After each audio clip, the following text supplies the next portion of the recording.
बाल शक्ति अवार्ड याफ्ता तलबा से पीएम मोदी ने मुलाकात की। इस मौके पर पीएम ने कहा कि मुल्क और समाज के लिए आपकी कोशिशों पर हमें फख्र होता है।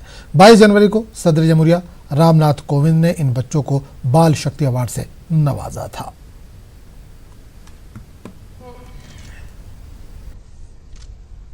आप सब कहने को तो बहुत छोटी आयु के हैं, कम आयु के हैं, लेकिन आपको पता है आपने जो काम किया है उसको करने की बात छोड़ दीजिए, सोचने में भी बड़े बड़े लोगों को पसीने छूट जाते होंगे। आप में से जिन्होंने इनोवेशन किया होगा, जब अपने टीचर को बताऊंगा तो टीचर भी कहता है तुम मत, मेरा परेशान मत कर, तुम जाओ।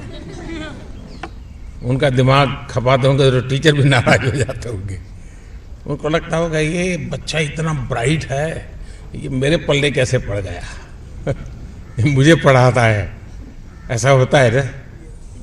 हाँ। देखिए मैं एक बात बताऊं आपको, आप अपने सभी फ्रेंड्स और टीचर्स को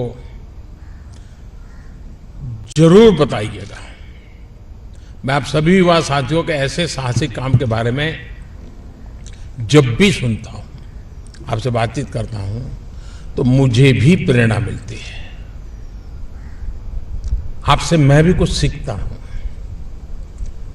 अभी एक बच्चे ने मुझे पूछा कि आप इतना काम करते हैं तो माँ की याद नहीं आती है? याद करता हूं तो सब थकान उतर जाती है। साथियों, आप जैसे बच्चों के भीतर छुपी इस प्रतिभा को प्रोत्साहित करने के लिए ही ये राष्ट्रीय पुरस्कारों का दायरा बढ़ाया गया है।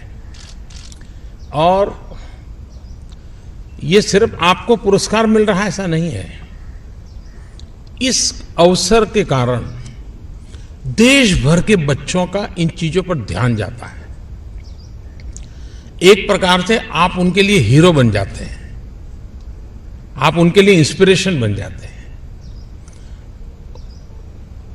जम्मू कश्मीर में बैठा हुआ कोई बच्चा होगा, लद्दाख में बैठा हुआ बच्चा होगा, नागालैंड में बैठा हुआ बच्चा होगा, वो केरल के किसी बच्चे की कथा सुनेगा तो उसको अच्छा हमारे देश के बालक ऐसा कर रहे हैं।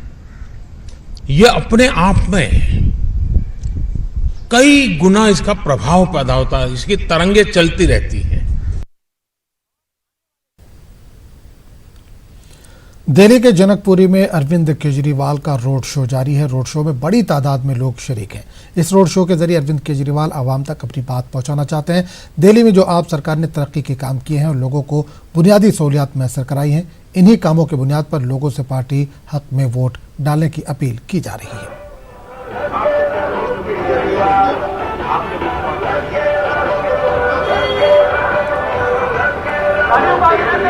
मुख्यमंत्री